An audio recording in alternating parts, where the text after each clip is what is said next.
Welcome to another confidence conversation. I am super, super, super, super excited. I say that every time. Even on my podcast, I always started with I'm super excited because I really am excited, y'all. I am excited. So, my name is April Nowlin. I am a certified life breakthrough coach, but my passion is helping women to do two things.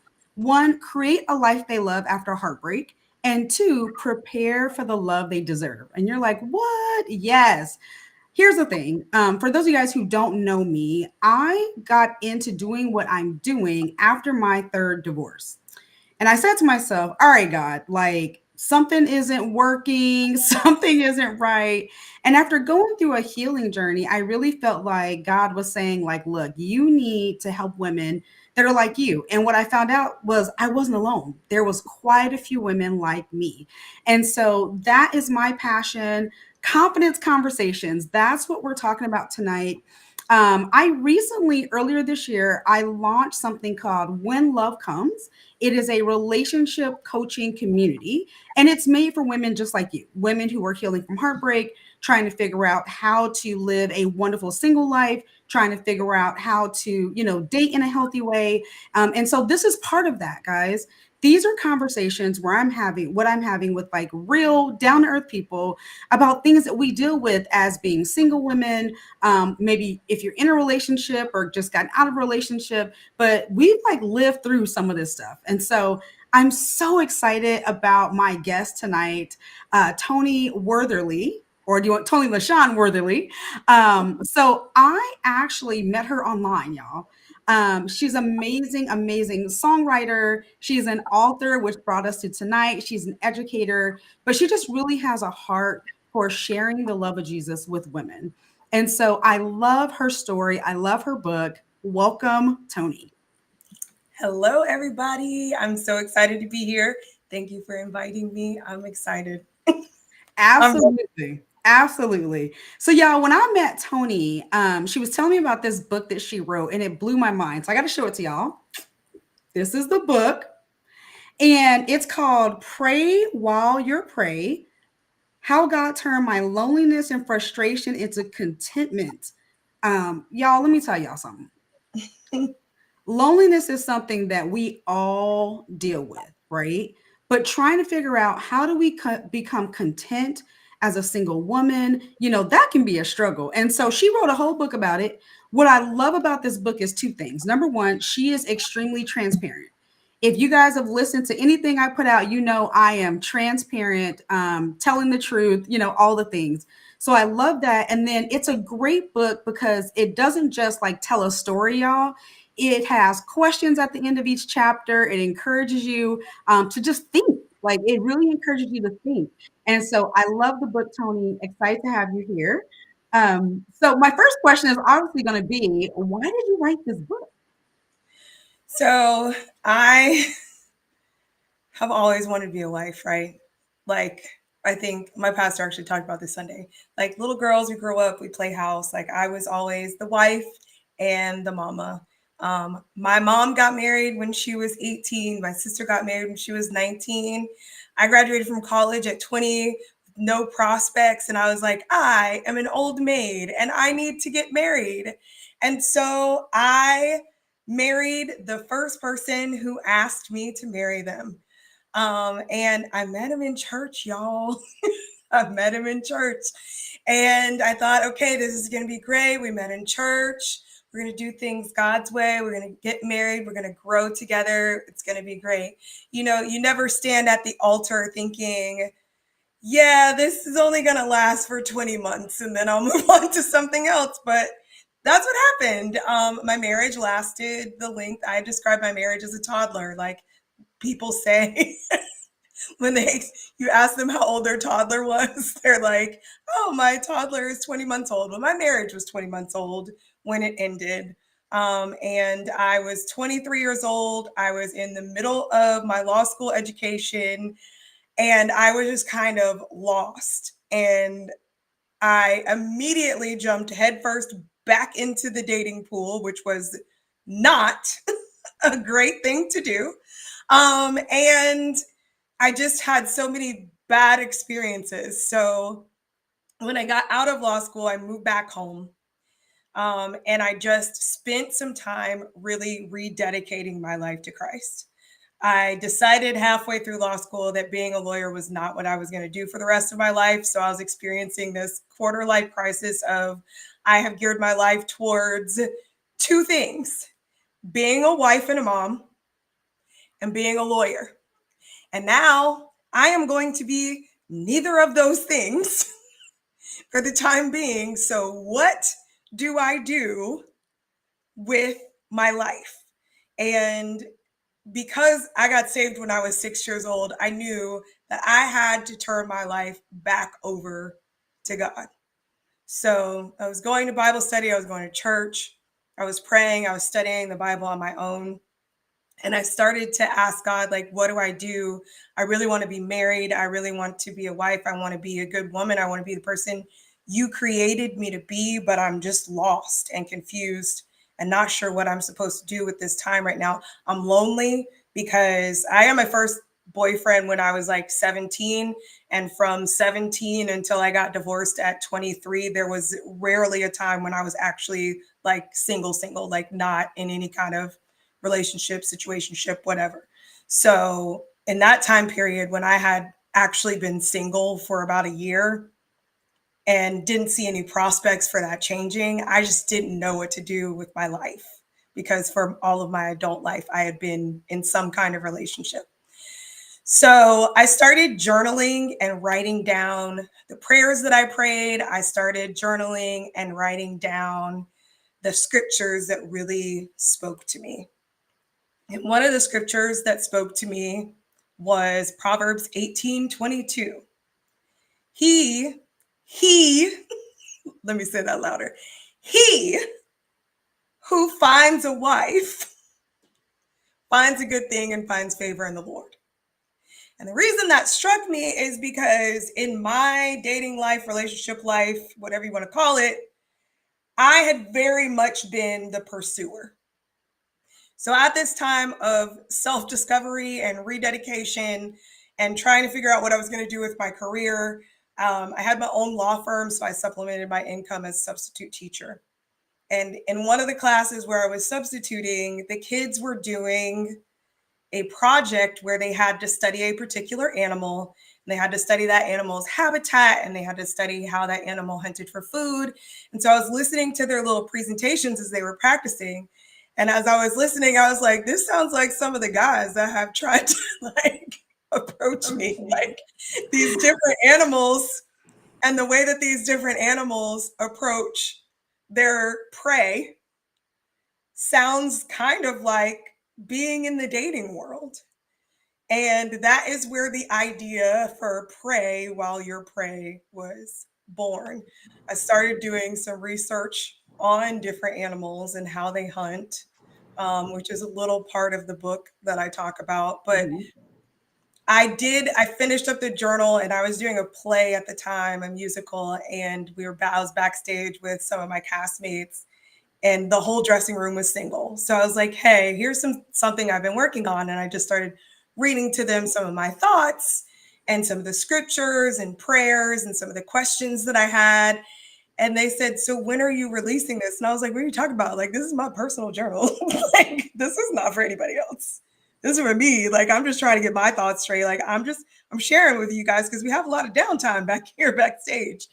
And every night they just kept like encouraging me, like, you have to release this. There are other people that need this. So, one thing I learned in law school is how to put together an outline, how to put things in order. So, I got all those thoughts, I kind of put them in an outline, put them in order, and set the story in motion. And I started writing, and it ended up being Pray While You're Prey. I love it. Let me tell y'all, when she first told me the title, I was like, that makes so much sense actually. It does. So, I want to go back to something that you said. I think that whether it's when we're younger, I'm gonna say when we're younger, right? We have this idea of what we think life is going to be like, right? I'm going to get married. I'm going to have 2.5 kids. We're going to grow old together, all these things. And so you said that, you were like 23 and you're like, this is my whole kind of dream of what my life was supposed to be is kind of falling apart, right? I know that with myself, a lot of the women that I know, you don't get married to get divorced. You get married because this is forever. But then you have that moment where it's like, wait a minute, like my entire world is crushing down on me. So, share with us just a little bit about. I know you were saying getting back to God, but share with us some of the like practical things that you did, kind of once you realized, like, wait a minute, this dream isn't what I thought it was going to be. It was really hard to make the decision to get a divorce. Like you said, you don't go into marriage thinking, oh, it's going to be temporary and I can just get a divorce and get out of it. I remember standing at the altar, like seeing us on a porch in rocking chairs with our grandchildren. So we got to a point where things were very, very difficult. I try to be respectful to him, so I won't go into too much details, but things were very, very difficult. And I had a conversation with my pastor, and I was like, I don't want to be in a situation where I am sinning by getting a divorce. But this is really hard. The situation that I'm in and the things that are going on in this marriage are very hard for me to withstand as a person. It was breaking me down as a person. And I did not like the person that I was becoming in response to that breakdown. And so, I told my pastor some of the things that had gone on, and he basically said, well, if you read your Bible, you will see that you're in the clear because God gives certain parameters for when divorce is okay and when it's okay to walk away. And you're in the clear with that. My brother-in-law, my ex-brother-in-law, had told me that if I got a divorce, that I would never be forgiven by God for it because I couldn't repent, because the only way to repent would be to like undivorce my ex. So like I knew enough about the Bible to know that that wasn't right. But I still was like, I cannot tell you how many times over. I've been divorced for 23 years. On 2 days from now will be 23 years, which is half my life. I cannot tell you over that 23 years how many times I have gone back to reread all of the verses in the Bible about marriage and divorce. So that's where I started. I started with, I've had this relationship with Christ for 17 years at that point. I got saved when I was 6. I got saved, I got baptized, and I knew what I was doing. This wasn't like my parents told me, you love Jesus, and I went down in the water. Like I knew Jesus. I knew him my whole life, all my teenage years, really close relationship. It was when I started idolizing marriage and relationships that he didn't move, but I kept moving further and further away. And so the things that I did to get back close, first and foremost, I came back home base with my parents. I thank God nearly every day that I was born into a family with parents who know Jesus, who are saved, who have a close relationship with him, and have a marriage relationship that they've shown me throughout my life what real love looks like. Real sacrificial, agape, unconditional love. I've seen that growing up and all throughout my life through my parents and through my relationship with Christ. And so the first thing was coming back home. I had to get back centered, kind of like back to where it all started with my core of people. And so being surrounded by like the OGs of my family that I know have a really great relationship with Christ and are really faithful and know the word, that was the first thing. I needed to be around people who had that level of wisdom. The thing that they didn't have was they didn't understand what it was like to be single because my parents got married at 18 and 20. So really they were like never single.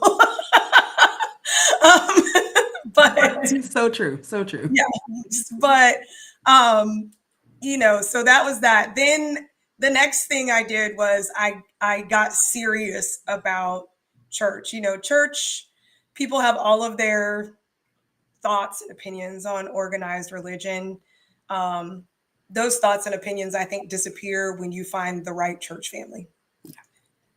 And when you are in a Bible believing, Bible teaching church where like my pastor preaches like line by line, precept on precept, he explains things, but then he also encourages us to study it for ourselves. And that was the piece that I was missing. Like in my late teens, early 20s, I had read through the Bible, but it was more like a task. Mhm. In that season of my life, when I was reading through the Bible, it was about seeking a deeper relationship with God. And Yeah. so getting back to my home center, getting back to getting in a church where I was being fed and led correctly, and then studying the word for myself, praying and not worrying about the format of my prayers. A lot of times I think we get caught up in like formalities Yeah. and my prayers are anything but formal. And that's not like to be disrespectful, but the God I serve, nothing surprises him. So I be starting conversations with God like mid conversation. I'm like, you already know. So listen, I don't even know how you expect me to do this right now. Like, this is hard. I don't like it. I don't understand where you're going with this. Like, I trust you. I do. I trust you. But also, I'm struggling. Like, Yeah. those kind of like real prayers. God wants us to be real with him because he knows everything already. You can't surprise God. You can't shock God. He already knows. Yeah. So I got back to really, really communicating and praying with God out loud in my head. You don't always have to be like on bended knee in church or next to your bed for nighttime. Like when the Bible says pray continuously, like It pray means, yeah. continuously, like, and if something happens in the middle of the day, like I might not say it out loud, but the Lord knows what I just said. There's a lot of Absolutely. stories in the Bible where Jesus is doing something and then out of nowhere, he's like, yeah, so I know that's what you think, but this is really what's going to happen because he's aware. Like nobody even says anything and he like disrupts his own story and be like, I hear what you're saying, but let me tell you how this is really going to go. Right. So God knows, he hears. Hmm. We just don't take advantage enough of the fact that he wants us to give all of that to him. Yeah. Like one of my favorite verses is 1 Peter 5:7. Cast all your cares on him, Hmm. for he cares for you. Once I really started living that verse, it helped me so much Yeah. Yeah. I because love God that. knows the big and the small things, all the Yeah, things. all the things. And I think that's what we have to remember when we're going through those times of turbulence, is that God knows all the things. So I want to go back to something that you said that I just talk about like all the time. And I think you hit the nail on the head. You were saying that, after your divorce, one of the things was that you went back home. And for you, that was physically going back home to your parents. And there are people who go through a divorce, whether it's later in life, don't have that same relationship with their parents. But I think the key thing is one of the first steps in being content is having the right community, right? So whether that is your family, your church family, whether that is, your girlfriends, professionals that you have in your life, but really having the right community. And then the second thing you were talking about, just really your relationship with God. I know that I married someone from the church. I know others have married someone from the church, and that can sometimes, and a lot of times, depending upon how the church may handle it, definitely calls us to not want to be a part of a community of that sort. And I think that's perfectly natural. That is perfectly a fine response. But I think the biggest thing, and this is where I think we get tripped up, is we start to equate church with our relationship with God. Right. Meaning, you can't have a relationship without church. Now, church is good. I believe in church. It's great. To your point, it needs to be the right church. But I Mhm. think our focus needs to be on what is my relationship with God over church.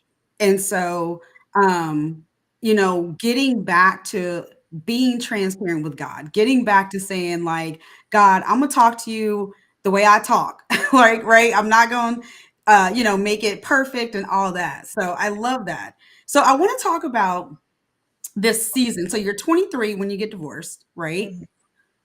When did you get to this place of contentment? Right? Because we can read your book, we can look at you now and been like, oh, that happened overnight. Not the case. So tell me a little bit about that journey that you walked on to get to the place of writing this book and saying, you know what? I'm content with where I am. I'm gonna be totally honest with y'all. Okay. When I wrote the book and finished the book, I like was doing promotions for the book. I was speaking to single women. I felt like I was, completely like just walking in my purpose. And it just felt like, okay, this is where I'm supposed to be right now in my life. I was 25, somewhere around there when I wrote the book. So from 25 until like 27 is when the book came out, 28. I was like, this is all like, this is what I'm supposed to be doing. This is my life. This is where I am. It's okay that I'm single. Like, I'm surrounded by a lot of people who love me. I have a fulfilling career. I have a fulfilling ministry. Everything is great. And then I met a dude when I was 28. It's always a dude, ain't it? And we started a relationship, and it was a long distance relationship. And he was a little bit older than me and said that he was ready to settle down. He was kind of married to his career, so I always kind of felt like I was the side chick to his career. And I got basically pushed right back into that place that I was before the book. And I started to prioritize my relationship with him over my relationship with Christ. And I started to do whatever I could to keep that relationship, because I was like, this might be my last chance to find somebody to get married. He's ready to have babies. I'm almost 30. What am I going to do? And so I was like desperate to keep that relationship. And it ended. It ended when I was 30. That was 16 years ago. And let me show you the end of the story before we get to that chapter. That was the last meaningful relationship I have had, and I'm 46. So 16 years ago, the last meaningful relationship that I had ended, and I found myself right back in that place. Good news is, I knew from having gone through my divorce and subsequent relationships after my divorce how to get right back up again. The Bible says the righteous man falls 7 times, but gets up 8. Like, you keep getting back up. This is the thing that I love about grace. Okay. I said earlier, you know, God knows everything. It did not surprise God that I fell in whatever I fell in, because I won't call it love, but I fell in it, whatever it was. And and I drifted again. Okay. God was not surprised by that. He knew it was going to happen. When I came back to my senses, he welcomed me back with open arms. And he loved on me, and he loved me back into a place of contentment. So then at that point in that stage of my life, I was like, okay, I need to make sure that I am secure enough in who I am and who God made me to be. And I need to start doing things where, like, the things that I was like holding off on because I was like, I don't want to do this because I want to do this with my boo. Like, I need to start doing that stuff for myself. I need to start dating myself. I need to start taking myself on trips. I need to start, like, just exploring the world Mhm. outside of the view of like, I have to be in a relationship for this to be meaningful. Yes. And that's what I did. I started going on vacations by myself. I started, taking myself to the movies, taking myself to dinner, and I was fine. And I got back in the Word, and I got back to studying, and I got back to praying. And in that time period, I actually started my website, which started as Elevated Values, which is basically just a bougie way of saying high standards, because that's what I have. So I started that, and I started a blog on there where I would talk about my feelings. It gave me an outlet to talk about my feelings. Let me just say this about contentment. Okay? Contentment is not like I'm stoic and I'm not a human being and I don't have feelings and I don't get sad ever and I don't get frustrated ever and I don't get tired of waiting ever. That is not contentment. Okay? Contentment is, all right, I have what I have, and that's what I have right now. If I was meant to have more, God would give it to me. And I am going to do what I can with what I have where I am right now. That Yes. is I love content. it. I'm not going to, and not to make light of it because I have been in a place where I wanted to end it all. I'm not going to end it all because I'm not getting my way. Yeah. I'm not going to, listen, your girl has had some Elijah moments. Like, I'm like, Elijah is so real for her. He's like, you know what, Lord, just take me out. Okay. Like, if this is what it's going to be like, I don't even want to do this anymore. And I have Mhm. had those moments. And let me be very real with you. I have had those moments. And God basically tells me what he told Elijah, which is take a nap. And then when you get up, eat, and you go feel better. It's amazing what a nap will do. I'm telling y'all. If y'all know me, I'm a professional napper. It is an amazing thing to take a nap and then wake up and you're like, okay, all right, I can go on with life now. I can go on with life now. I made a Um, post earlier this year because I was on my way home from work and I was like going off about something, and my mom was like, "You need to take a nap." And the way she said it to me was like the same way that she says it to my 7-year-old niece. Like, I was like, "Did you just tell me to go take a nap? Like I'm a toddler? Like what?" Like, and I actually posted about it. I was like, "My mom just told me I need to take a nap like I'm a toddler." And she is 100% correct. So good night, y'all. Like I need to go lay down yes, somewhere. naps are the business, y'all. If y'all learn nothing else tonight, go take a nap. Yes. Um, so I want to talk about being invested in yourself. I'm a huge proponent of traveling alone, dating myself, doing all those things that I think traditionally we're taught that you're supposed to wait on your partner to do, right? When you were dating yourself, or as you, because you still do, as you're dating yourself, are there things that you learned about yourself along this journey? And second part, are there things that you learned about that you may or may not have want from your future partner by spending time with yourself? Yeah. Um, I have been on a journey of learning myself. I'm still learning myself. Mhm. I was sharing with you earlier, late last year to the beginning of this year, I was in therapy. And so, like, learning about myself has been like this whole journey, learning about what I like, what I don't like just things like simple things like food I like to food I don't like this is the time of day when I'm at my best. This is the time of day when you should probably not mess with me. like like the simplest things about myself that I can now like warn people.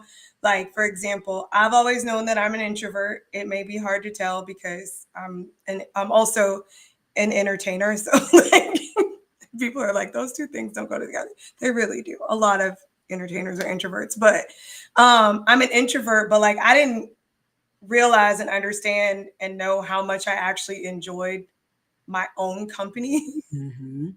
like almost to a fault, like where I don't want other people in my space unless it's absolutely necessary. So that is the thing that I learned about myself. I learned how to explain myself to other people. Like if I'm quiet or it feels like I'm not paying attention, that is not actually true. I am taking everything in all the time, sometimes to the point where it's overwhelming to Mm-hmm. me and I have to take a break. So I realize like that people sometimes think that I'm aloof.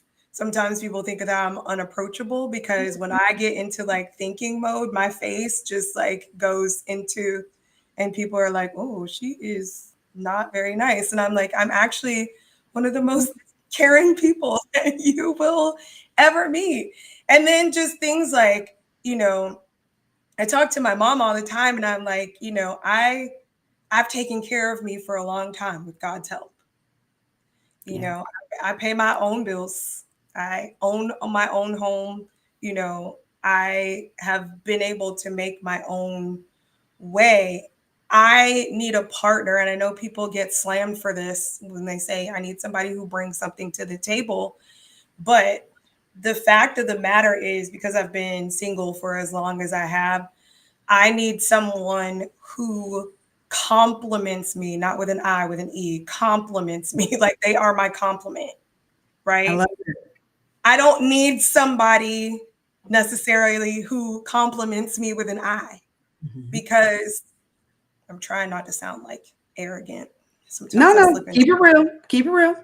need that. Like I I- I've gotten to know me pretty well and I like me a lot. So I don't need the compliments as much so much as I need the compliment. Yeah. Like I need the person who has the things that I don't have. Yeah. I need the person who's strong where I'm weak, Mhm. right? And so like we'll just take the introversion for the I need somebody who is a little more extroverted. Right? Because otherwise, we're gonna be sitting in the house staring at each other for our Mhm. entire relationship because I am probably not going to initiate us going outside. There's Yeah. people there. So Y'all just gonna be stuck in the house together.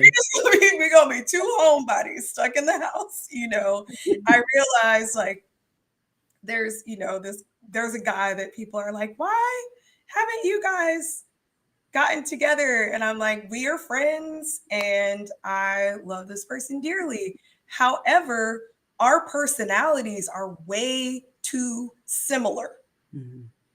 I need somebody like when I'm down, I need somebody who's going to bring me up, not somebody, I mean, I need somebody who's going to like come down there with me, but then bring me up. I don't need somebody who's going to come down there with me and then put me Right. Not both of y'all stuck down there together. both depressed. Like I need Mm-mm. so those are some of the things that I've learned. Like, I definitely do not want like a carbon copy of Toni LaShawn. Like, I need a person who has different personality traits. I love someone who challenges me to be a better me. Yeah. Oh, that is so good. So good. Yes. Yes. Yes. So, ladies, listen, write this down. One of the things that our single season affords us is the ability to learn about ourselves and the ability to get clarity on who we really want to be with. One of the things that I encourage women to do in their single dating process, like they're dating themselves, is really ask yourself, like, who are you? And be transparent. So I love the fact that you're like, look, I'm an introvert. I need someone who's going to get me out of the house, or else we just both going to be in here forever. Like, you got to be honest about with yourself about who you are and who you want to be with. So thinking that, like you said, you have this friend and everybody's like, why don't you get with your friend? It would be, I think, pretty easy to say, I've been single all this time. We're friends. Let's try to make something work. Mhm. And that's what I did in my second marriage. It was, we were friends. People were telling me, I think I was like 28. People were like, oh, you need to get married.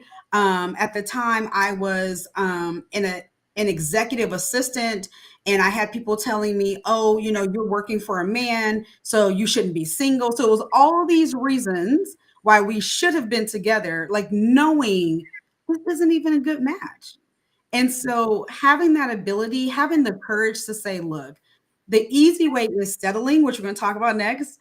But being empowered is saying, I know I deserve and need something better than what's in front of me. Yeah. So I want to talk about, so you've done some dating in your past, you've been married, you've done some dating. What are some of the consequences that you think women go through when we settle for less than what we deserve? You're just never going to be happy. Like, let's just, and I shouldn't even, like, happy, I don't even like using that word because happy, like, depends on circumstances. But um,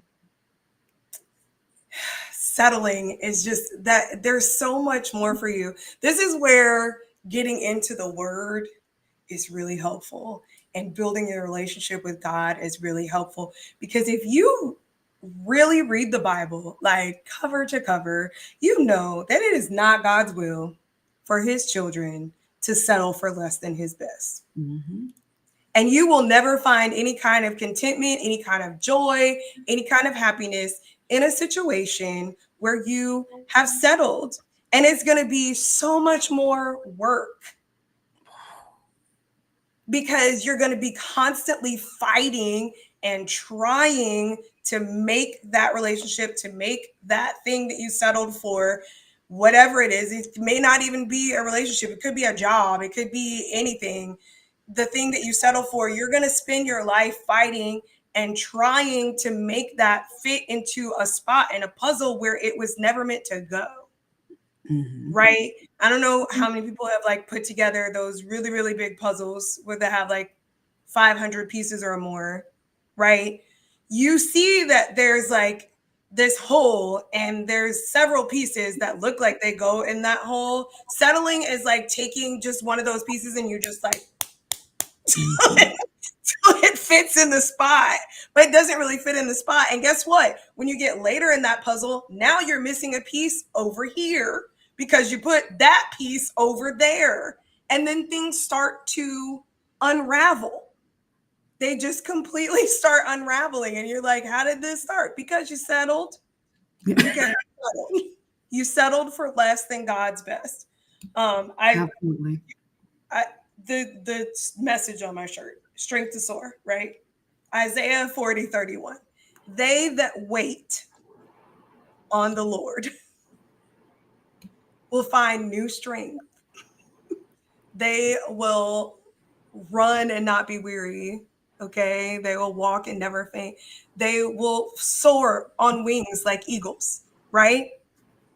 There's going to be periods of waiting in your life, whether it's for relationships or career or your purpose or your ministry. There's waiting periods in life. When we get impatient and we try to jump and run ahead of God, then we end up being even more tired than if we would have just ran the race we were supposed to be on. The Bible says in several places, run your race, the race that was assigned to you, not the race you gave yourself, right? Mm. You end up like, you know, Martha and Mary, that story is one of my favorite. Martha's like complaining, and she's like, I'm doing all this, and I'm doing all this work, and I'm making all this food, and I cleaned up this house, and Mary's just sitting over there at your feet, listening to you and worshiping you. She not even helping me. And God is like, I never told you to do all that for me, Martha. Yeah. You took that on yourself. Come sit down with me and Mary. Have a good old time. Like, like we take on things that we We're never meant to take on, Yeah. settle. Yeah. You have just described all 3 of my marriages in 3 minutes. So thank you, Toni. Uh, but no, but real talk, y'all. When we settle in relationships, we're almost like trying to convince ourselves of something that's not reality, right? We tend to not pay attention to the red flags that we see. We tend to sacrifice more of ourselves, and that can be your mental health, your emotional health, your financial health, your spiritual health. All of these things tend to decline when we settle. And no one wants that. Nobody wants that. So, Toni, I want to talk about what do you do? So, you're single, living a happy single life, but you mentioned earlier, like, hey, I have those moments where I'm like, oh, I'm tired of this. What are some of the things you do, whether it's spiritually, physically, emotionally, mentally? What are the things that you do when you have those moments and you're like, I'm just tired of waiting, I'm over this? What do you do to keep yourself encouraged and keep going? First I cry. Come on now, keep it real. Because, okay, I mentioned going to therapy earlier, right? So here's how I ended up in therapy. And this was not the first time that I had therapy. It was my first time doing therapy in a long time. All right. In 2020, in February of 2020, my grandfather passed away. Hmm. Then COVID happened. And then things were like, oh, I'm a teacher. Things were all jacked up in school with all of the COVID precautions. Then in 2021, I lost 4 people who I was very close with. And the one that kind of hit me the hardest in that span of time was my friend who was almost 96 years old. She was 95 when she passed.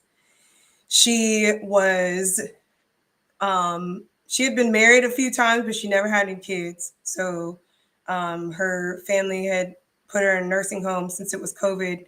We couldn't come see her or visit her. And 2 days before she passed, she called me and she was crying because she was lonely. And then when I found out she passed, I was devastated that she passed because she was kind of like a surrogate grandmother to me.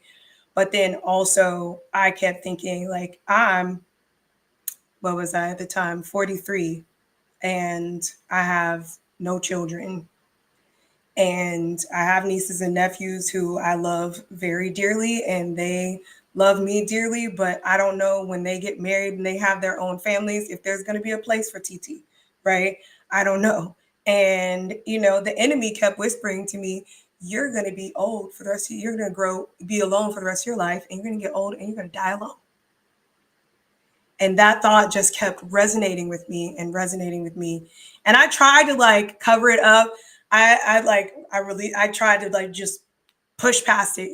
When my grandfather and she passed away, my mom was very close to both of them. So I was like, my mom's best friend died in that time period. I was like, I gotta be strong for my mom. I can't be in my feelings right now. I can't be sad about this. I can't really show that. And then in the meantime, I was like writing the album, the EP that I put out, writing and recording. So I like doing stuff to keep myself going, working on music, doing all the marketing for the music. And then when the EP was out and everything settled down and I didn't have anything to do, Yeah. I was right back in that same place.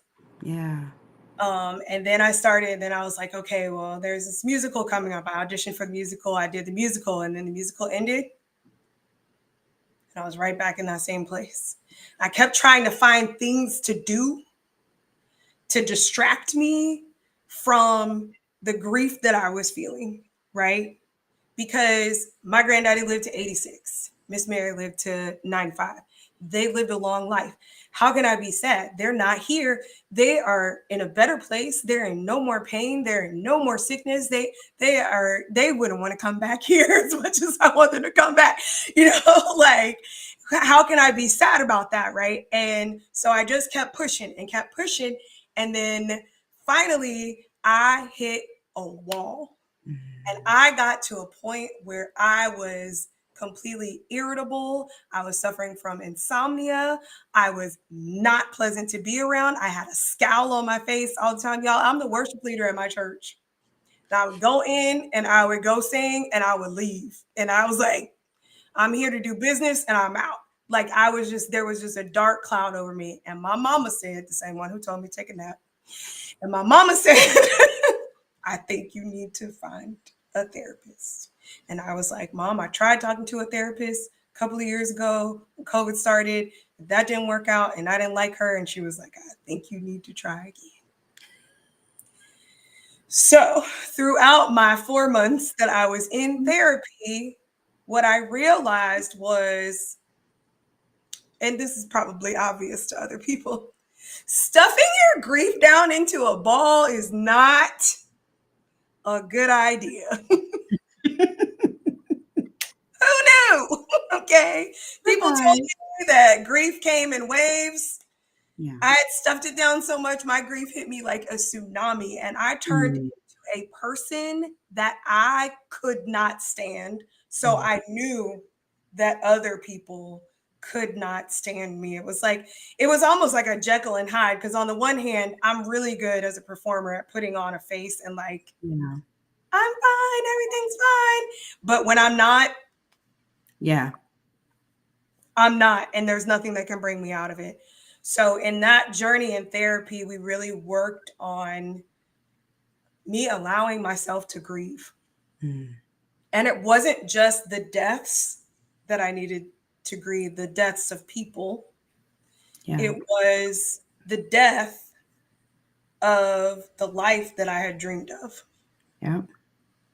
I felt like as a Christian, like I can't be ungrateful for the life that I had. There are plenty of people who would like my life. I'm, like I said earlier, I'm able to take care of myself. I'm relatively healthy. I have a family who loves me.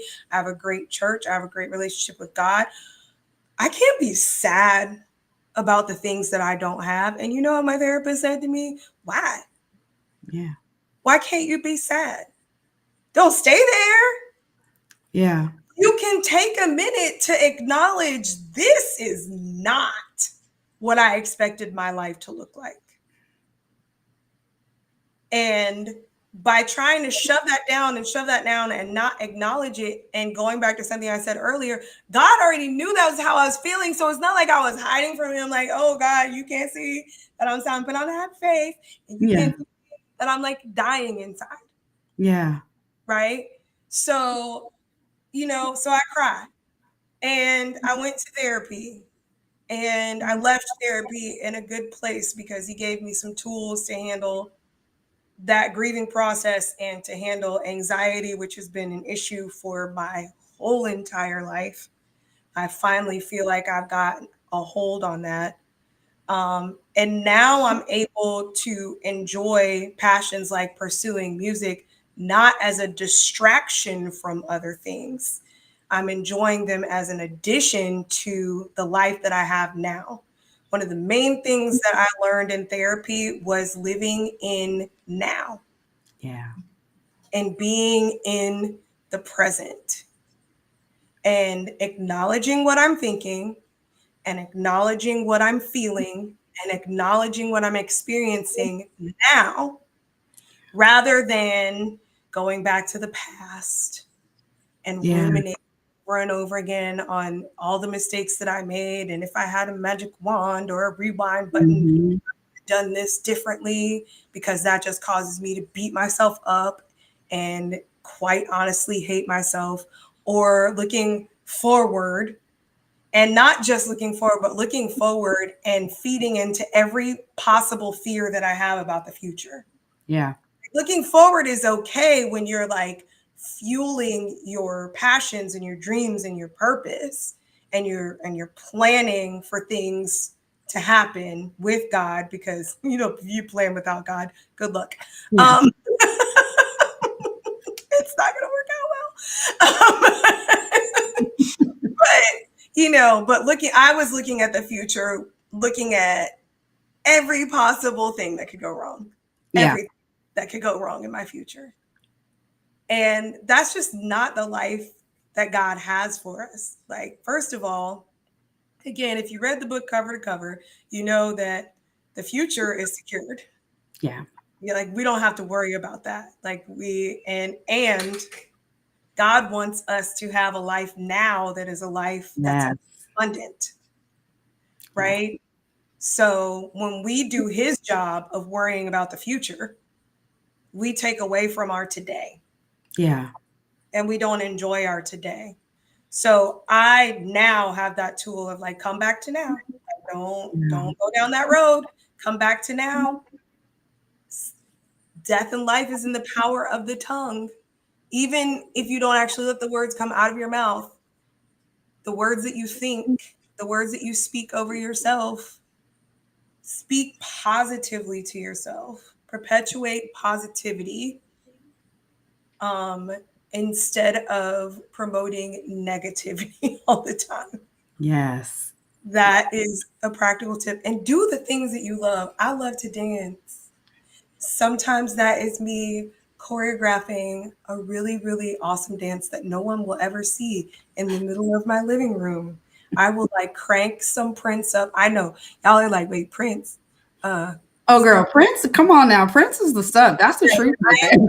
Yes, That's the truth. I am a Christian. I am a musician, Yep. and I love me some Prince, and I love me some That is the truth. Otis Redding. Like, so yes, no, I do not only listen to Amazing Grace all day long, Right. Right.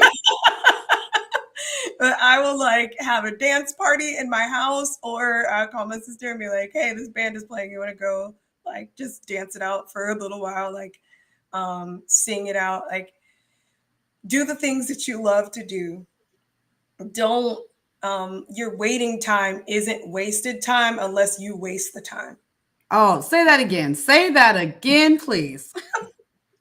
Your waiting time isn't wasted time unless you waste the time. Man, that's awesome. So do the things that you love now. You don't have to wait to have your forever partner. There will be plenty of things for y'all to do because you're going to be together forever, right? So there will be plenty of things for you to enjoy together. Enjoy your life now. Don't put off enjoying life because you're single. I love it. That would be my tips. No, I love it. And I mean, I had some things on my list, but you literally touched them all. I can tell you some of the comments. One someone said, "Thank you for the real answer." Hashtag cry. We don't talk enough about being real about our emotions, right? You know, social media and things tell us, you know, you got to be strong. You got to be the wear the cape. You can't share. Look, girl, if you need to cry, cry, and then go take a nap. And then wake up and eat a snack. And then wake up and eat a snack, and then dance to some Prince. Like, just do all the things, All all the the things. things, all the things. No, that was phenomenal. That was phenomenal. So, Tony, I just want to say, thank you. Number one for your transparency. When we met, y'all, we met like months ago planning tonight. I was telling her before we got on, I was like, man, it seems like it's been forever since we talked. But one of the things I loved about you, Tony, was your transparency. And then I had a chance to read your book. And y'all, I'm telling you, it is just raw, it's real, it's relatable. I mean, it's all the things. So, Tony, I just want to say thank you, thank you, thank you again for being my guest tonight, taking time out of your schedule. She stayed up late, y'all, because she's on the East Coast. We're on the West Coast. So I just want to say I appreciate you. I appreciate you for everything that you're doing to uplift and encourage women in their single season. So thank you. I I appreciate you for allowing me to speak my truth and to share the love and the light of Jesus. Like I say in the beginning of my book, like you can read everything in this book and you can answer all of the questions, but when it comes down to it, if you don't have a relationship with Christ, nothing I say in this book is really going to help you. Yeah, I love Right? it. Because we all are born as human beings with a God-sized hole, and Yeah, there's nothing else that's going to fill that. Everything else that we try to put in that place is going to come up short because there's nothing as big as our God. I love So it. I love it. I love it. So, Thank you ladies, so much. you're welcome. I just want to remind you guys this what the book looks like. It is pray while you're pray. So pray while you're prey. So you can grab it on Amazon. Grab a copy. Like I said, it was a really good read. Gets you thinking really about just where you are. But ladies, once again, thank you for joining me for another confidence conversation. We do these every month. I will be announcing my next guest for August in about a week. So you guys are really going to love her. She does a lot with basically showing you guys how to like date yourself. We talked about that, but she does some really great challenges around it. So stay tuned for that. And until then, I want you guys to get out and create a life you